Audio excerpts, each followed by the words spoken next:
Now, as God's laws are the essence of governance, the Brahmanas, as Prabhupada says, they are the natural guardians of the society. So, just as we specially discussed about God's laws, we shall now discuss about the Brahmans in their different roles. First, we'll talk about the Brahmans who train the leader. You see, good leadership means you must learn how to lead people. Yadyat acharati shreshthas tattat evetaro jana. If Shrestha, the leader, is ideal, then others will follow. But if the leader is not ideal, if he is not aware of things, then people will be misguided. So the king or leader must be a Rajarshi, a saintly person. In the Vedic system, the monarchy was so nice that because he was trained up, Rajarshi, they were not ordinary kings. They were as good as great sages and great saintly persons. Imam Rajarsheyo viduhu. Krishna said, Imam vivasvate yogan proktavan aham avyayam. The king should be just like saintly person. Although he is king, Rajarshi, all the kings in those days, they were trained up in such a way that they were saintly persons. Although they were kings, one person, well talented, well trained at the head of the government, very peacefully he could execute the governmental function. Although the monarchy was there, but they were not irresponsible. First of all, the king was trained and educated perfectly. There was a body to guide him, to train him. That is the first qualification of a leader, a king. Like Parikshit Maharaj. So Parikshit Maharaj, his first qualification is not only Parikshit Maharaj, but all the kings during monarchy. Monarchy does not mean because he is a son of a king, therefore he should be a king. No. He should be fully trained up by Dvijavarya, by best class of Brahmins. That is monarchy. So everything depends on training. In our Krishna conscious society, we are actually doing that. But in the case of politics, they forget it.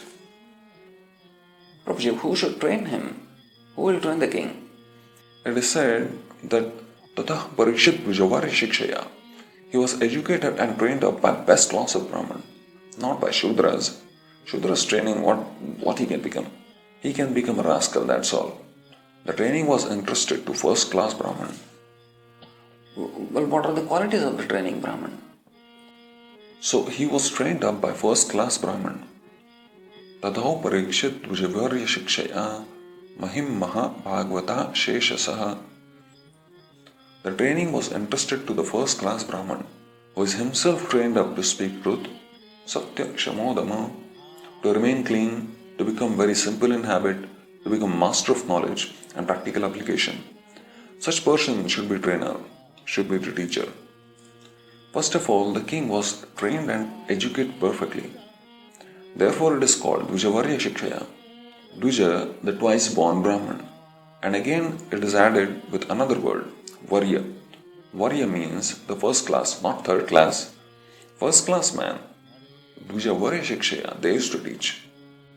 Why only Dvijavarya Shikshaya, a first class man, a first class Brahman? How this knowledge can be gotten unless one is trained up by Dvijavarya Shikshaya, the first class Brahmans? One has to learn from him, not from the rascals, fools, cats and dogs, no. That is not learning. Dvijavarya Shikshaya. So Parikshit Maharaj, his first qualification is, no, as I said, not only Parikshit Maharaj, but all the kings during monarchy. Monarchy does not mean because he is son of the king, therefore he should be king. No. He should be fully trained up by Dvijavarya, the best class of Brahmins. They were trained up by best class Brahmins, saintly persons. They abided by their orders. From where do we get the direction of training? How do we chalk out the program for training? If the direction is taken for training from the perfect, that is the best. There is no question of altering or changing according to circumstances. We know Krishna is perfect. Whatever he said, it is all right in all conditions. That is our belief. We do not deviate. You have to take lessons from the biggest leader, Krishna. Aham Adirhi Devanam. He is the leader of the demigods also. We have to take lessons from that lesson is there, Bhagavad Gita, but we do not take it. We manufacture our own leadership. That is the defect.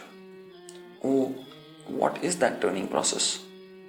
That training is the Varnashram Dharma, a system of dividing society into 4 social and 4 spiritual orders according to people's natural quality.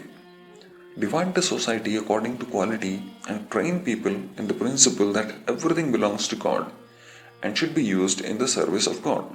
Then there really can be one nation under God. Since when the leader should be trained? In the times of ideal monarchy, he was trained from the beginning of his life as prince. As the future heir of the throne, he was trained. In what qualities should the king be trained in? The administrators, the president or the ministers, they should be Kshatriyas. Formerly, only the Kshatriyas were the kings. But at the present moment, because the institution of Varnashram Dharma is topsy-turvy, practically no more existing, everyone in this age is calculated to the Shudras. So if you follow the division of Varnashram, only Kshatriyas are allowed to govern. The ministers, presidents, they should be Kshatriyas. In the so-called people's government, there is no trained Kshatriya king. As soon as someone strong accumulates votes, he becomes the minister or president without training from the learned Brahmans expert in Shastras. So basically, he should be trained as Kshatriya. Yes. Please elaborate about the Kshatriya qualities. We shall discuss this in the section of Varnashram more elaborately. In essence, the qualities of a Kshatriya are as told by the Supreme Leader, Krishna, in Bhagavad Gita 18.43. But apart from that, as king or leader, he is trained up in such a way that he takes instructions from saintly persons and Brahmins and rule over the kingdom. Moreover, the king of the country or the emperor of the empire must be so trained that by nature he renounces sense gratification. You have to train him in such a way that he cannot become corrupt. He must be trained up individually about the real political cult in relation with the qualities of the Lord. The king is said to be the representative of the absolute personality of Godhead because he is trained up to acquire the qualities of God for protecting the living beings. Oh, protection? You mean fighting skills? No. Now, listen to this carefully. To have your attention, please. Yes, Prabhuji, you do. I am going to tell you the real meaning of the term protection of citizens. When the king Prachinibari was induced by the great sage Narad to leave home and take to the devotional service of the Lord, his sons had not yet returned from their austerities in the water. However, he did not wait for their return, but simply left messages to the effect that his sons were to protect the mass of citizens. According to Veera Raghavacharya, such protection means organizing the citizens into specific divisions of 4 Varnas and 4 Ashramas. It was the responsibility of the royal order to see that the citizens were following the regulative principles of 4 Varnas, namely Brahman, Kshatriya, Vaishya and Shudra, and Ashramas, namely Brahmacharya, Grihastha, Vanaprastha and Sannyas. It is very difficult to rule citizens in a kingdom without organizing this Varnashram Dharma. To rule the mass of citizens in a state and keep them in complete progressive order is not possible simply by laws every year in legislative assembly. The Varnashram Dharma is essential in a good government. These 4 classes of men are already there according to nature, but it is the government's duty to see that all 4 of these classes follow the principles of their Varna methodically. This is called abhirakshan or protection. What? So, if I understand you properly, establishing Varnashram is protection? Yes, Varnashram is real abhirakshan or protection of citizens. Hari Bol, I never knew of this meaning of protection. Yes, if it weren't for the Acharyas, we would never know. But Thanks to their magnanimous nature, even in Kali Yuga, we have the perfect knowledge available. Yes, of course. Jai Prabhupada. Yes, Jai Prabhupada. The Vedic system of autocracy or monarchy and good training of God consciousness can actually save the world. How is he trained? An ideal king, thoroughly trained up by culture and devotional service with martial spirit, makes a perfect king. Alright, now I shall tell you about the Brahmins who teach the leaders about the law of God or the Bhagavad Gita. As I had earlier told you, Imam Rajarshio Viduhu, the Raja, the kings or the government, they must study Bhagavad Gita. Then it will be very nice. Rajarshio means great saintly persons, the Brahmins. Because king is a representative of Krishna, Imam Vivasvate Yogan Proktavan Aham Avyayam. He first of all said the laws, the Bhagavad Gita, which is so important for human civilization, millions of years, at least 4 millions of years, it was spoken to the sun god, and the sun god gave it to his son Manu, and his son Ikshvaku inherited from Manu. This way, the absolute law is coming by disabilic succession. And formerly, India was governed by monarchy. They received the law of God by disabilic succession. They executed. The supreme leader is God, so he gives instructions, and real leader takes this instruction by disabilic succession, and for the benefit of total human society, they spread the message. As stated in Bhagavad Gita 4.2, Evam parampara praptam imam rajarshiyo viduhu. The supreme science was thus received through the chain of disabilic succession, and the saintly kings understood it in that way. Imam Rajarshiyo Viduhu. They understood the science of Bhagavad Gita from saintly persons, exalted Brahmins. They ruled. So, the Brahmins are not ordinary people. They are saintly Brahmins in disabilic succession. The bona fide ones. Of course, the bona fide ones. Disabilic succession means bona fide ones. Till now, we have discussed about the Brahmins who train the king. Then we discussed about the Brahmins who teach Bhagavad Gita, the laws of God to the king.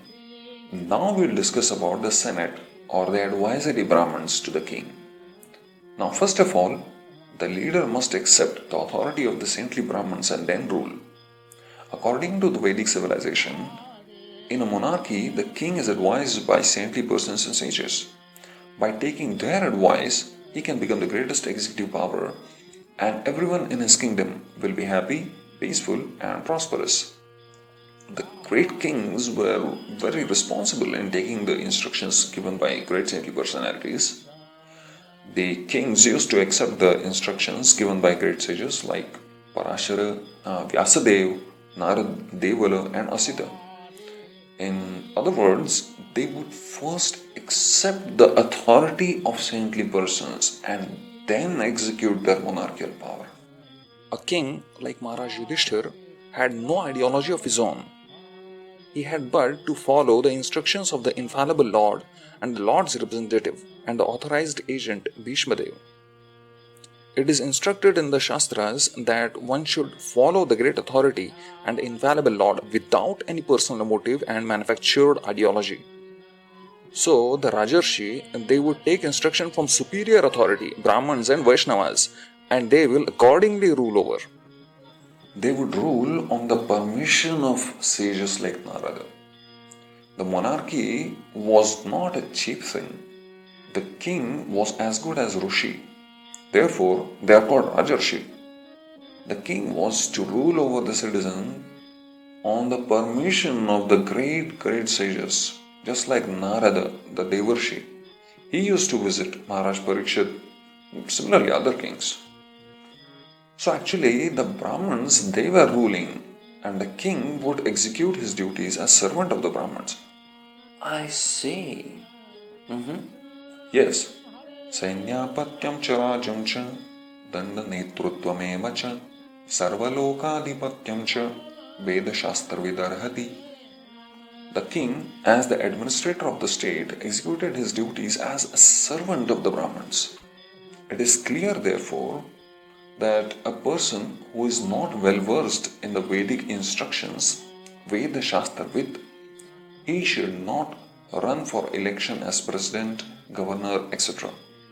Formerly, kings were Rajarshis, which meant that although they were serving as kings, they were as good as saintly persons because they would not transgress any injunctions of the Vedic scriptures and would rule under the direction of great saintly persons and Brahmins. According to this arrangement, modern presidents, governors, and chief executive officers are all unworthy of their posts because they are not conversant with Vedic administrative knowledge and they do not take direction from saintly persons and Brahmins. Because of his disobedience to the orders of the Vedas and Brahmins, King Vena, Prithu Maharaj's father, was killed by the Brahmins. Prithu Maharaj therefore knew very well that it behooved him to rule the planet as servant of the saintly persons and Brahmins. The Brahmins did not take part in politics, but they gave advice, instructions to the king, Rajarshi, Imam Rajarshi Viduhu. The Rajarshi used to understand what is the value of life under the instructions of Brahmins, and they executed the order of the Brahman. The people were happy, and because at the present moment such system is lost, people are confused and they are in frustration.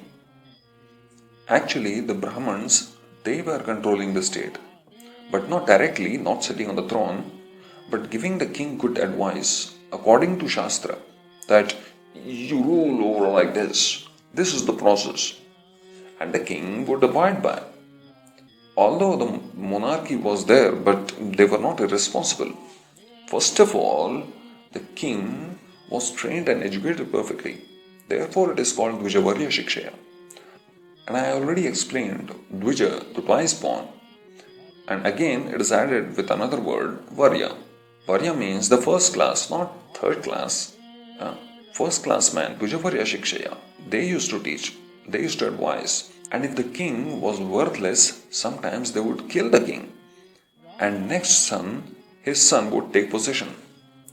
That was done in the case of Maharaj Vena. Maharaj Vena, he was upstart.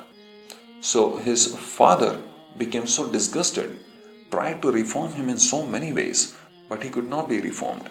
The father, Maharaj Anga, he left the kingdom all of a sudden being disgusted. Then the Brahmins asked the king that you are not ruling very nicely. You have stopped all religious functions. This is not good for the people, neither for you. They first of all tried to pacify him by nice instruction. But the king said, you Brahmins, you do not know me very well. I am God, and this and that. Then he was killed by the Brahmins. You know that Jamadagnya, Parshuram, when he saw the kings were not responsible, he killed the whole Kshatriya family for 21 times. So that was the government. If the Brahmins would see that the Kshatriyas, the kings were not ruling properly according to Vedic principles, sometimes they would kill the king. So the Brahmins had the dethroning power, right? Exactly. So in monarchy also there was council of learned men Brahmins, great saintly persons. Even Maharaj Yudhishthir was guided like that. Lord Ramachandra was guided. That was the system. Even monarchy was there. Still he was advised by learned scholars and Brahmins and saintly persons, and he would do according to their decision. And Veda Maharaj, he was not ruling. The Brahmins king advised him, my dear king, you are not doing nicely. You should do like this. And when he refused, then he was killed, and his son Prithu Maharaj was given charge. According to Vedic civilization, there was democracy, but the democracy is selected committee. Just like in England, there was Privy Council.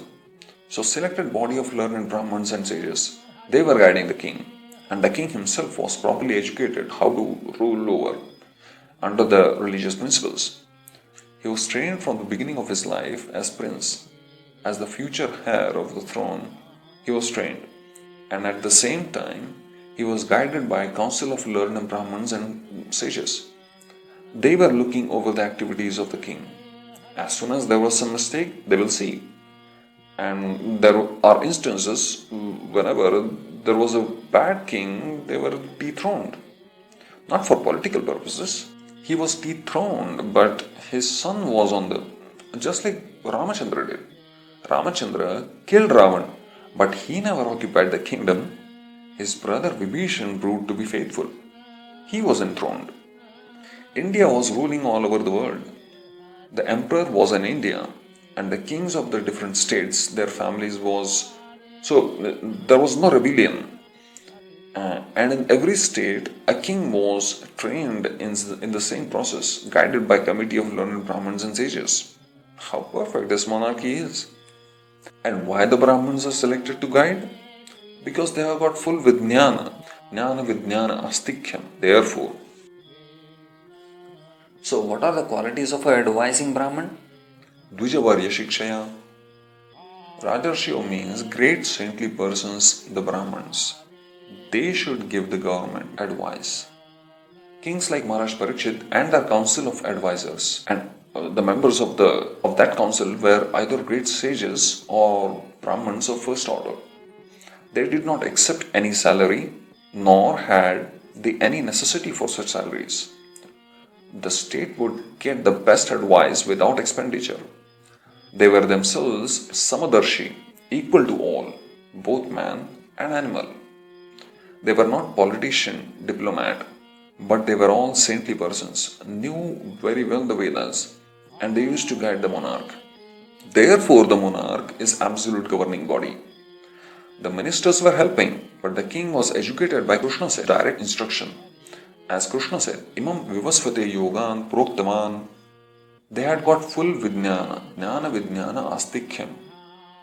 Satkarma Nipuno Vipro Mantra Tantra Visharada Avaishnavo Gurur Nasyan Vaishnava Shvapacho Guru. As indicated by the words in Srimad Bhagavatam, Tannishta Viprabhita, Maharaj Amrish took advice from Brahmins who were pure devotees of the Lord.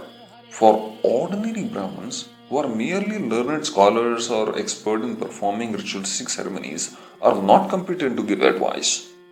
In the modern times, there are legislative assemblies whose members are authorized to make laws for the welfare of the state. But according to this description of the kingdom of Maharaj Ambrish, the country or the world should be ruled by a chief executive whose advisors are all devotee Brahmins. When the king, the executive head of the state, is a devotee and he follows the instructions of devotee Brahmins in ruling the country, everyone will be peaceful and prosperous. When the king and his advisors are perfect devotees, nothing can go wrong in the state. There must be Brahmins who are independent. Chanakya Pandit, whose name is still celebrated, he was Prime Minister of Maharaj Chandragupta, but he was not accepting a single paisa of salary. That was the formerly, although there were monarchies, still there was a council of learned Brahmins and sages. They used to advise the king. The Brahmins did not take part in politics, but they gave advice, instructions to the king, Rajarshi, Imam Rajarshi Viduhu. The Rajarshi used to understand what is the value of life under the instructions of the Brahmins and executed the order of Brahmins. The people were happy. And because at the present moment such system is lost, people are confused and they are in frustration. Ideal leaders like Maharaj Yudhishthir, not only he followed the principles, but also he got it approved by his old uncle, experienced in political affairs. And that also confirmed by Lord Krishna, the speaker of the philosophy of Bhagavad Gita. Who selects such advisory Brahmins? The public? Such advisors or members of the legislative assembly should not be professional politicians, nor should they be selected by ignorant public. Rather, they should be appointed by the king. Prabhuji, there seems to be a major flaw here. What is that? If the leader is to select the Brahmins for guiding, then there might arise a situation where if the leader becomes corrupt somehow, then they may lobby and put their own yes man as the so-called instructing Brahman. They will put their own fellow on the post and as a dummy and do whatever they want. You see, here it's important to understand that although the leader has the right to select his own instructing Brahman, still he is not one who decides who is a Brahman and who is not. He can't just pick any Tom, Dick, and Harry as a Brahman. He must be an acknowledged Brahman in the Brahmin community. He must be an acknowledged Brahman in the Brahmin community. And amongst such authorized Brahmins, he may select one as his advisor. Does that make sense to you? Oh yes. That clarifies. I made a mistake in understanding it. So, as I understand, the leader is authorized to select a Vaishnava Brahman from the available Brahmins, but he is not authorized to elect someone as a Brahman. Precisely. According to the system of Varnashram Dharma, the pious and learned Brahmins were the natural guardians of the society. The Brahmins, by their learned labor of love, would instruct the administrator kings how to rule the country in complete righteousness, and thus the progress would go on as a perfect welfare state. I see. Now, Prabhuji, it is understood that the Brahmins, they are guiding the king. But who is guiding the Brahmins? Were they autonomous in their advices? No, the scriptures, they were guiding principles. The Brahmins, they gave guidance according to the Shastra, and the king is trained up in such a way that he takes instruction from saintly persons and Brahmins and rules over the kingdom. Therefore, it was so perfect. The scriptures like Manu Samhita and other authorized books of great sages were the guiding principles for ruling the subjects, and there was no need for less intelligent persons to manufacture a code of law in the name of democracy. The less intelligent mass of people have very little knowledge of their own welfare, as a child has very little knowledge of its future well-being. The experienced father guides the innocent child towards the path of progress, and the childlike mass of people needs similar guidance. The standard welfare codes are already there in Manu Samhita and other Vedic literatures. The learned Brahmins would advise the king in terms of those standard books of knowledge and with reference to particular situation of time and place. Such Brahmins were not paid servants of the king, and therefore they had the strength to dictate the king on the principles of scriptures. This system continued even up to the time of Maharaj Chandragupta, and the Brahman Chanakya was his unpaid prime minister. The king, as the administrator of the state, executed his duties as the servant of Brahmins. It was not that the kings or Brahmins were dictators, nor did they consider themselves proprietor of the state. The kings were also well versed in the Vedic literatures and thus were familiar with the instruction of Sri Shopanishad. Isha Vasamidam Sarvam. Everything that exists belongs to the Supreme Personality of Godhead. In Bhagavad Gita, Lord Krishna also claims that he is the proprietor of all planetary systems, Sarvaloka Maheshwaram. Since this is the case, no one can claim to be the proprietor of the state. Formerly, kings were Rajarshis, which meant that although they were serving as kings, they were as good as saintly persons because they would not transgress any of the instructions of the Vedic scriptures. The government men should be religious and follow the footsteps of great saintly personalities. Prabhuji, how do we follow these great personalities? We don't have a personal audience of them now in Kali Yuga. Following the authorized books of the authorized personalities. Like Maharaj Parikshit was a great devotee of first order, and thus he used to consult great sages and learned Brahmins who could advise him by the Shastras how to execute the state administration. Such great kings were more responsible than the modern elected executive heads because they obliged the great authorities by following their instructions left in Vedic literatures. There was no need for impractical fools to enact daily new legislative bills and to conveniently alter it again and again to serve some purpose. The rules and regulations were already set forth by great sages like Manu, Yajnavalkya, Parashar, and other liberated sages. And the enactment were all suitable for all ages and all places.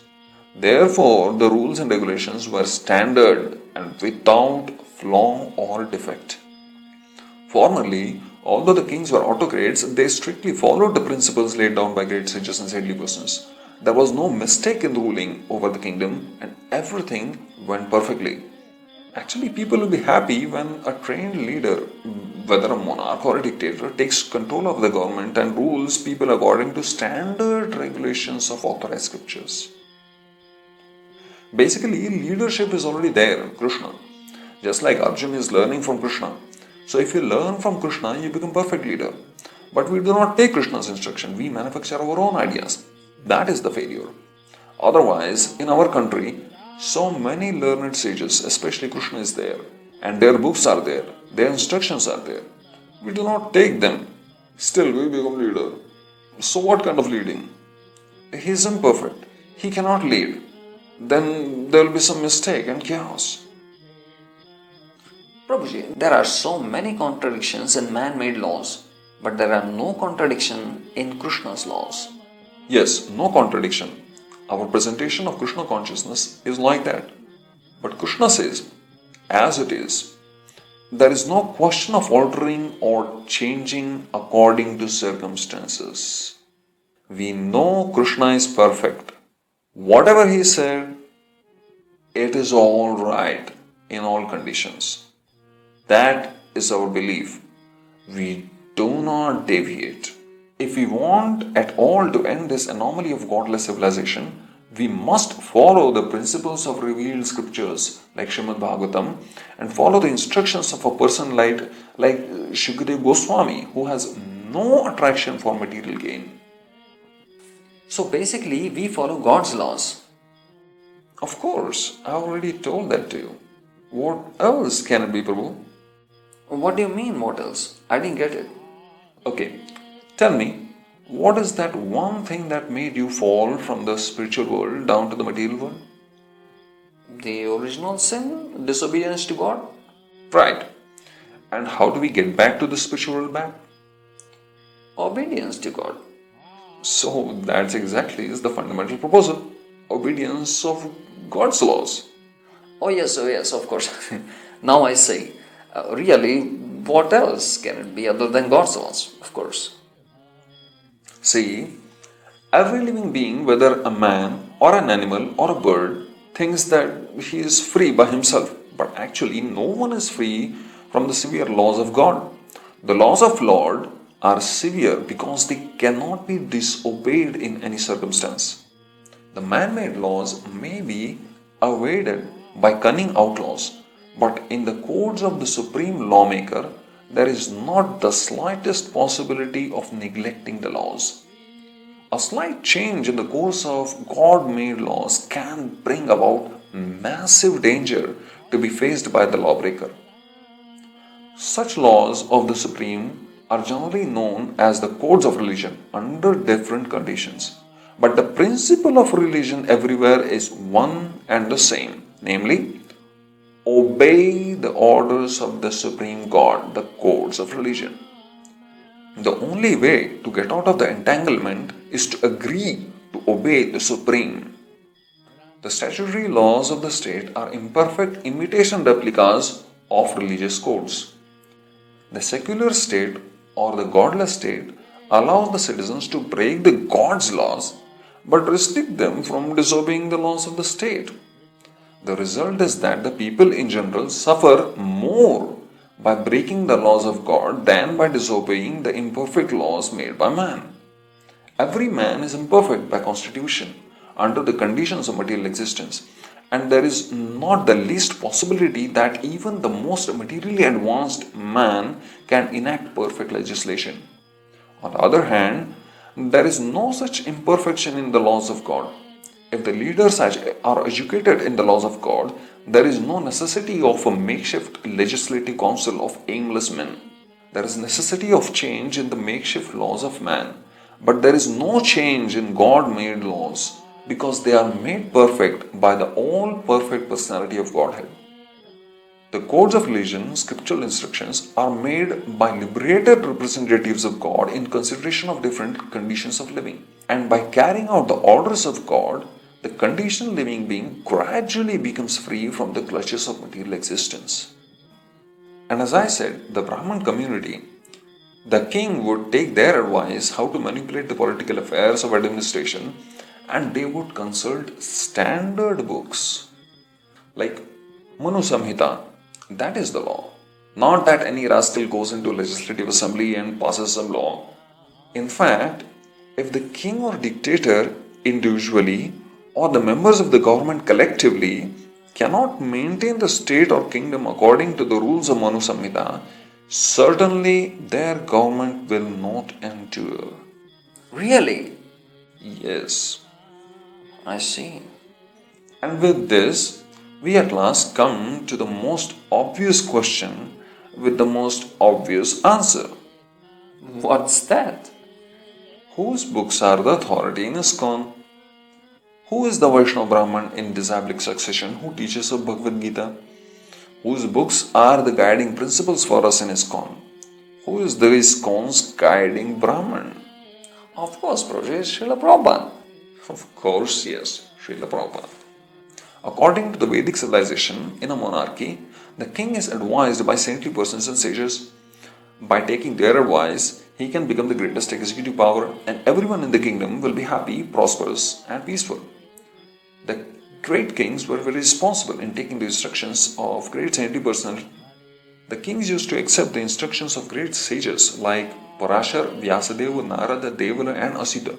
In other words, they would first accept the authority of saintly persons and then execute their monarchical power. This is the fundamental problem today.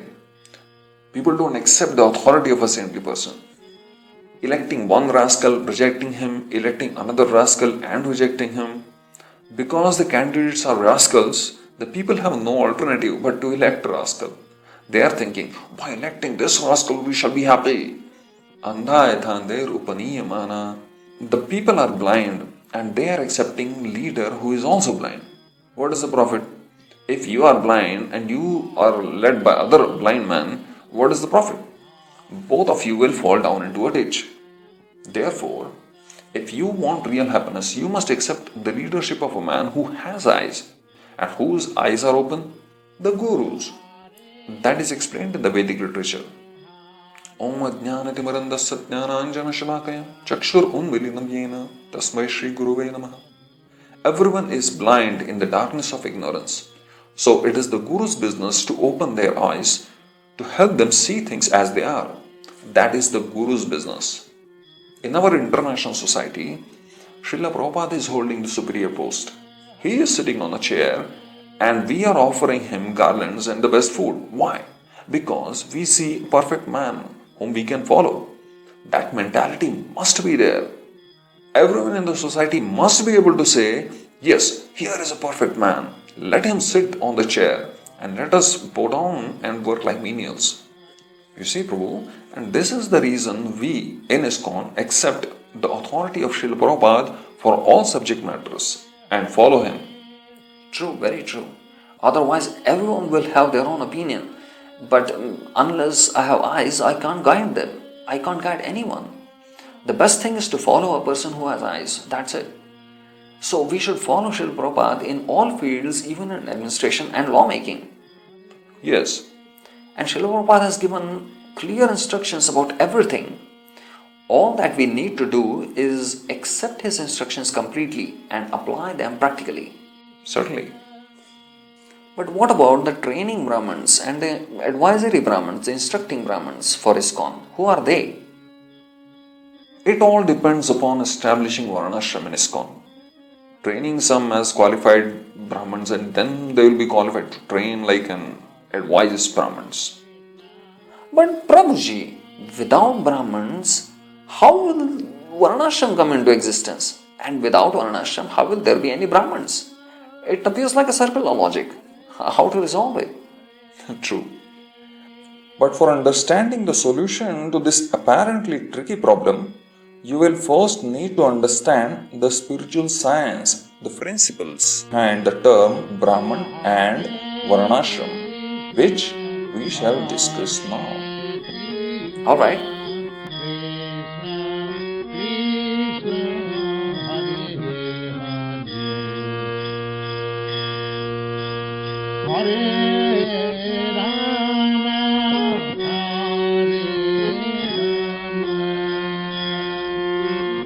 Hare